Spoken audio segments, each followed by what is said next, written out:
Hey everyone, Mah-Dry-Bread here. Pokemon Red with only HM moves was a simple but fun run.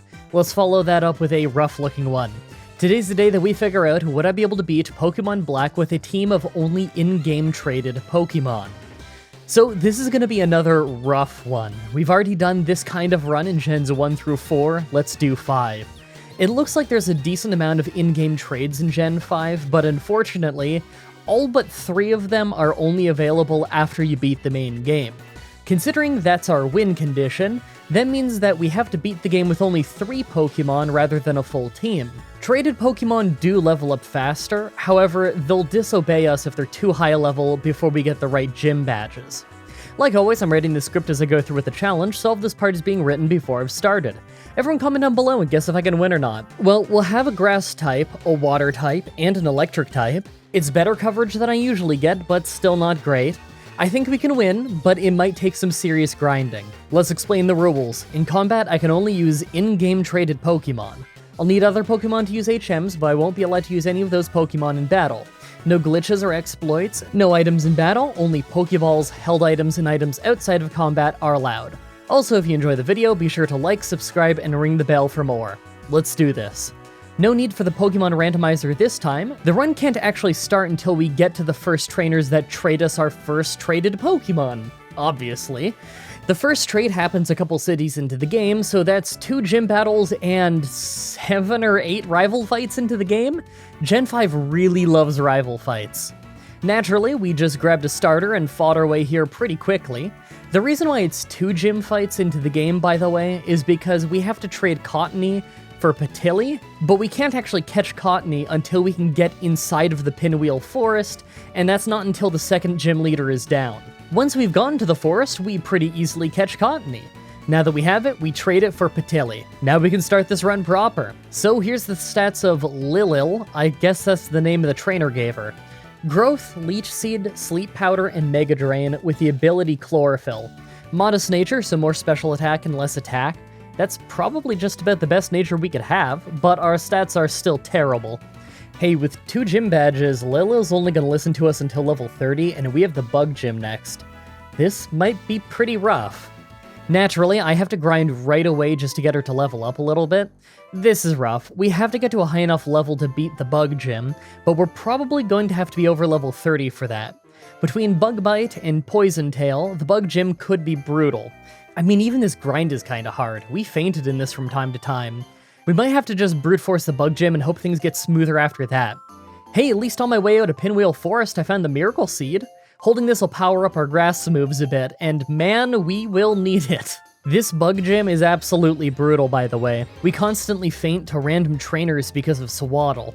It's a grass and bug type, so it takes 4 times less damage from our already pathetic Mega Drain. All we can do is put it to sleep and keep spamming Growth. If we get at least 5, then we could win, but it takes a few tries on every single trainer. I ended up getting destroyed so badly by the random bug trainers that I ended up just going north and grinding until level 26 so that we could get Giga Drain for more damage. Maybe we can handle it with this? So this fight is absolutely horrible. This is the Bug Gym leader, and it's rough. First, he likes to open with Whirlipede. He can poison us or spam Screech. If he does either, we just lose the attempt. We have to just keep putting him to sleep, healing off Leech Seed, and using Growth until we get it 6 times. Every once in a blue moon, this actually works and he goes down. Dwebble is an easy one-shot, but last is Levani, and if we don't have all 6 growths, then we don't do enough damage to win. I got to Levani once, and we ended up fainting because Sleep Powder just kept missing. Maybe if I just went for Mega Drain, we could have taken it down, but I'm gonna try and get 2 more levels. I ended up failing attempts for 30 straight minutes after this one, so maybe the higher stats will make this less horrible. We can't actually hit level 30 though, or else we're gonna be disobedient, so 29 will have to do. If you appreciate the grind, by the way, leave me a comment, follow on Twitter, that stuff, you know. Follow Instagram, it's all cat pictures, you probably like my cats. I like my cats. Many attempts later, and we finally got a run where we got back to Levani. This time I had just spammed out Giga Drains, hoping that it would be enough. My power points were running low, and he had Protect, so I knew he could stall me out. He even cracked out a Hyper Potion to last even longer. In the end, we won, but god, I was sweating bullets. Hey, we hit level 30 at the gym leader. That's kind of awesome. All right, next up is another Bianca fight. We have another badge, so Lilil will listen to us up until level 40 now. I quickly realized that she was hardly doing any damage to us, so right away I set up a Leech Seed for health and spammed out 6 growths. It actually got a little close, but as soon as we started spamming Giga Drain, we healed fast as we swept our whole team. Right after that is a Charon battle.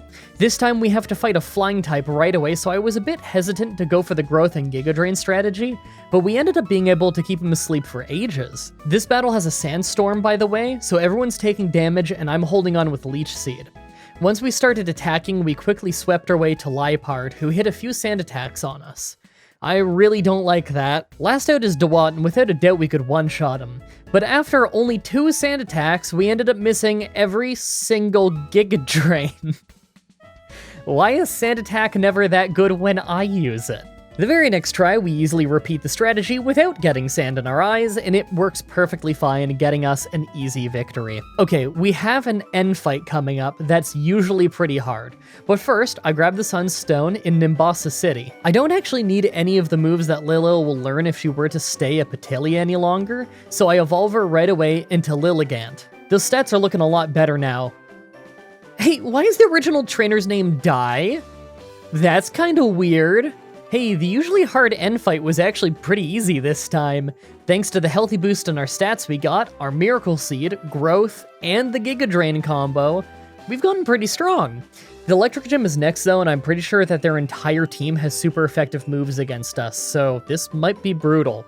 Thankfully, we didn't need to give them a chance to hit us. It only took 2 growths to get enough power to one-shot our whole team, so I ended up getting hit once in the whole fight. Not how I thought that would go. Right after that is another Charon fight. It was super easy, we just swept it all with Giga Drain. Let's go get ourselves a new Pokemon. First we go over to the cold storage and catch ourselves Okay, so I just realized looking at this right now that I've never said this Pokemon's name out loud, and you know what, I don't think I've ever heard it out loud either. There's probably like 5 ways I could pronounce this, and no matter what I say, someone will get mad at me. Maybe if I just don't say it, no one will get mad at me. I caught that thing. It doesn't take too long at all, actually. The encounter rate isn't that bad. Then we go ahead and trade it for Basculin. Now, if I got that one wrong right after skipping the other one, they're really gonna get mad. It's got Adamant Nature, so more attack, less special attack. Absolutely great form. It's a shame that traded Pokemon have preset abilities too, though, because I'd much rather have Adaptability than Reckless. Still, maybe we can brute force something with Double Edge once we get that. Also, we're only a few levels away from Aqua Tail. It's a little worse than Surf, but it's a physical attack, so it'll do more with him. It actually does pretty well in the ground gym, although we still did have Lilil do most of the work. It wasn't hard, but man, Clay loves his potions. There's a Bianca fight right after this, right? Yep. Total sweep. No issues here at all. Next up is Charged Stone Cave. Normally, there isn't really much to talk about here, but this time we catch Boulder. Boulder? Boulder? Look, the Gen 5 anime probably came out when I had already graduated high school. I was like 8 when Pokemon came out. I'm an old 28-year-old now. I'm turning 29 in September. Sorry, I'm rambling too much this episode. Anyway, we're going to be training Boulder here for our last Pokemon in the next town. Before that, though, it's another end fight. He starts with his own Boulder in this fight, so we just take him down with Aqua Tail and chip away. Not before taking some damage from Smackdown, though. We one-shot Joltik with Aqua Tail, then we switched out to Lilil for Clink. He resists Mega Drain, but we easily overpower him. Pharaoh Seed is next, so it's back out to Red Eye. Quickly, though, he used Iron Defense to really weaken our Aqua Tails. He didn't hit us very hard, but between his attacks and his Iron Barb ability, we almost fainted. With that done, we run right to Route 6 to trade Boulder for Emolga. His name is Mini Pete. Weird. The trainer's name is Manny, so I'm clueless on that one. Static is a cool ability. Our nature is just extra defense and less special defense, so I'm not sure if that'll help much.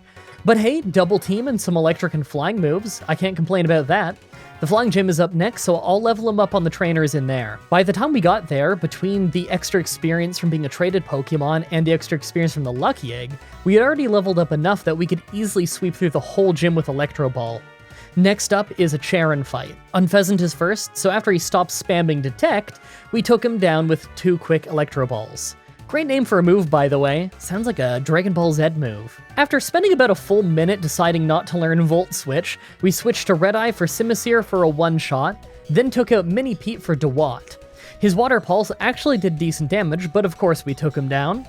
Liepard is last, and I didn't have anything perfect for it, so I just brute forced it with Mini Pete for a knockout with only 1 health left. Pete's really pulling it through for us. On the other side of the mountain is the Ice Gym. We don't have anything to counter this, but because traded Pokemon level up quickly, we've naturally just totally out-leveled them and overpowered them. Hey, maybe we'll have smooth sailing for a while. We've actually gotten to a nice part of the run where any one of our Pokemon can take out multiple trainers in a row without running low on health. That's great because normally in these multiple Pokemon runs, I just have one person at the lead who can reliably bulldoze through trainers for the sake of time, but it leads to uneven experience. All 3 of our Pokemon have consistently stayed ahead of the enemy's level pretty naturally since around the time of the Ground Gym. I'm actually making really good time in a Gen 5 run. That just doesn't happen, trust me. I'm used to working through my days off on Gen 5 runs. Speaking of working through my days off, follow on Twitter. Bantering with you guys on Twitter helps keep me sane, trust me. You know it's a week when I have way too much grinding to do when I'm tweeting far more than I should. Alright, it's time for the last Bianca fight. First is Stoutland, so I started with Lilil, knowing her Intimidate wouldn't cause us any issues. We missed some sleep powders at first, but it didn't end up mattering because she just kept using Workup for some reason, and of course her Ocean of Full Restores, until I took her down. For Superior, we once again missed some sleep powders. Like a comedic amount of sleep powders missed, actually. Eventually, I just overpowered it with Giga Drain because they hardly fought back. Bianca really needs to step up the aggression. Masharna was almost a one-shot with Red Eye, but she held on for a while with full restores, of course. Hypnosis missed though, so we had no real issue. Last was Simipour, but we one-shot it with Giga Drain. So weird that Bianca only has 4 Pokemon by this late in the game. We're nearing into the home stretch, only a Dragon Gym and the rival fight left before the Elite Four. First is Fracture, so I start with Crunch. It actually did fantastic damage and his attack hardly ended up doing anything, so we took him out on the follow-up. I kept Red Eye out for Hydrogon. We ended up taking a lot of damage between Night Slash, his Rough Skin ability, and our Double Edge's recoil damage, but we did take him down. Last was Haxorus, and Double Edge nearly took him out, but caused us to faint. I sent in Minipete and went for Acrobatics to finish it off, but he used a Hyper Potion. 2 more Acrobatics in, and he used yet another Hyper Potion. I think he's trying to build up his Dragon Dance. He did hit us for decent damage, but we took him down pretty fast for an easy first try on the last gym. Before the Elite Four, we have one more rival fight with Charon. Unpheasant is first, so we just used Shockwave and Electro Ball. He wasted time with Razor Wind and never actually hit us. Samurott was next, but he ended up missing his first Aqua Tail. Thanks to that, his second one couldn't finish us off, letting us do a lot of damage. By the third round, we went down though, so we had to finish it off with Crunch on Red Eye. Liepard went down in 1 Double Edge, and Simisear went down in 1 Aqua Tail. I think that Charon fight was even easier than the Bianca one. Alright, we have the Elite Four coming up very soon. Now, we actually got a break between the Elite Four and the final 2 fights of the game, so we don't have to grind too hard here just yet. I do spend some time catching up our lower-leveled Pokemon, though. The Elite Four have some really great moves, so we should probably upgrade our own. I surfed south, out by where we started the game, to get to the P2 lab. Weird name, right? This is where we get the TM for Thunderbolt, a great upgrade from Shockwave.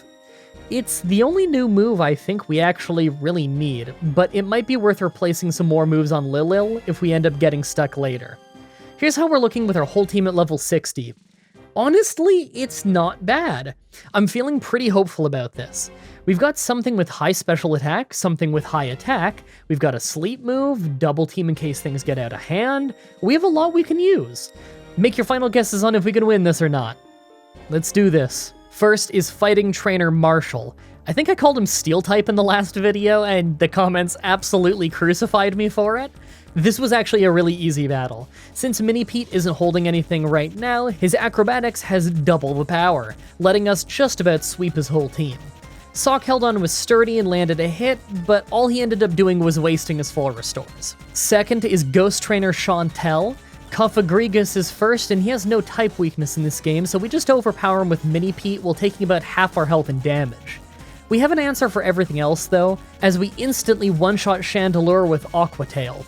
For Jellicent, we nearly got a one-shot with Thunderbolt, almost got taken down from Surf, then finished it with Electro Ball. Last was Golurk, but one Aqua Tail took it down.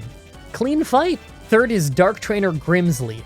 Scrafty is first, but he's just a one-shot with Acrobatics. Second is the always awesome Crocodile, who ends up going down in one Aqua Tail, even in spite of Intimidate. Bisharp is next, so I sent out Mini Pete and nailed Thunderbolt. Night Slash didn't hurt too bad, so I finished him off on the follow-up. Last is Liepard, but we easily brute forced it with Thunderbolt. Fourth is the Psychic Trainer Caitlyn. Reuniclus is first, so we nearly one-shot it with Crunch. Unfortunately, she knows Thunder, so we went from 171 health to only 7 off one hit. Thankfully, because of the damage range, she ended up just blowing through a bunch of healing items before we took her down. Gothitelle was next, and Crunch hit hard, but she has electric moves too, so we went down. Out to Mini Pete, and he quickly finished it off with Acrobatics. Sigalith is next, but she's weak to electricity, so one Thunderbolt ended it. Last was Musharna, who managed to hit us for half our health, but our Acrobatics were just too much for it to handle. The Elite Four went great. With the Elite Four down, we only have 2 battles left, N and Getsus. While I travel there, though, I have a question. It seems like you guys have really been enjoying the multiple Pokemon runs. I've been getting a lot of comments about that recently. I don't know if those are just the comments that stand out to me, though, so I'm just gonna flat out ask. Do you guys prefer the multiple Pokemon runs, or the classic single Pokemon runs? I'll still do both no matter what the answer is, because I like doing both. But if you guys want more multiple Pokemon runs, then I'm happy to do them more frequently. Again, now that I passed the 10-year mark of daily videos, and I don't do daily videos anymore, I actually have more time to work on longer runs again. Thanks for the comments, everybody. Now let's go finish this run. Finally, it's time for N. The legendary Zekrom is first, so right away I have Lil put him to sleep and Leech Seed him for safety. Then it's back to the classic growth strategy. He ended up waking up and setting up Light Screen for special defense, but after putting him back to sleep and using Growth a few more times, we easily finished him off with Giga Drain on the last turn of Light Screen. We did have a close call where he woke up and missed Giga Impact though. That was scary. For Vanillux, we sent out Red Eye to brute force it with Aqua Tail. He only started to hail before we took him down. Third is Klinklang, so right away we just had Mini Pete hit Thunderbolt for massive damage. He tried lowering our stats, but we just kept overpowering him with Thunderbolt, and even got him to waste a full restore. Fourth is Caracosta, so naturally I have Lilil nail him with a one-shot. Unfortunately, Caracosta has Sturdy, so he survived it. Hit it with Stone Edge for almost half our health, then went down. Ouch. Back out to Mini Pete for Zoroark, and Thunderbolt ends up doing amazing damage to him. We took him down with just about half health. Last was Archeops, but he's weak to water, so one Aqua Tail took him down, beating N. Time for the final battle with Getsus. Cofagrigus was first, so right away we put him to sleep and used Giga Drain a few times to take him down. He woke up, but he just used Protect, so it didn't matter. I'm just happy he didn't use Toxic, that's what I was trying to avoid. The pseudo-legendary Hydrogon is next, so I sent out Red Eye. We tried to brute force it with Double Edge just to take massive damage off Dragon Pulse. We took him down, but we almost lost Red Eye in the process.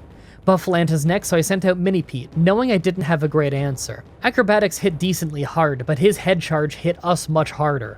He got paralyzed off Static, but we actually took him down on the next hit, so it didn't matter. Fourth is Bisharp, so I threw Red Eye at him. Aqua Tail did decent damage before he quickly finished us off, so I sent out Mini Pete to take him down with Thunderbolt. Man, it sucks to lose Red Eye. He's really strong. Out to Lilil to deal with Seismitoad, and he ended up being an easy one-shot. Last was Electros, so I sent out Mini Pete to soften him up. We ended up critting for huge damage, but we went down to Flamethrower anyway.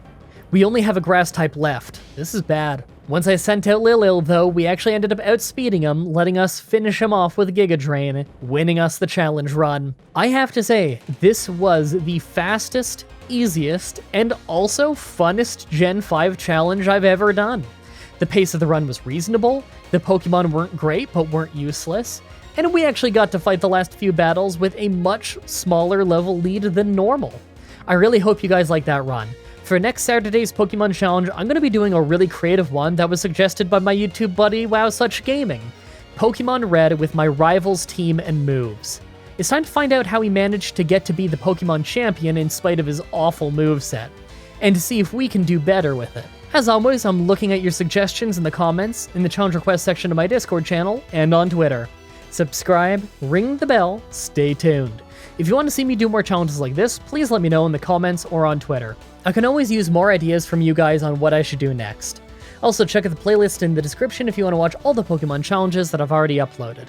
If you guys want to see more Pokemon stuff from me, my friend Whatageek and I have done randomizer playthroughs of Heart Gold and Soul Silver, Black and White, Red and Blue, and Omega Ruby and Alpha Sapphire over on his channel, linked in the description.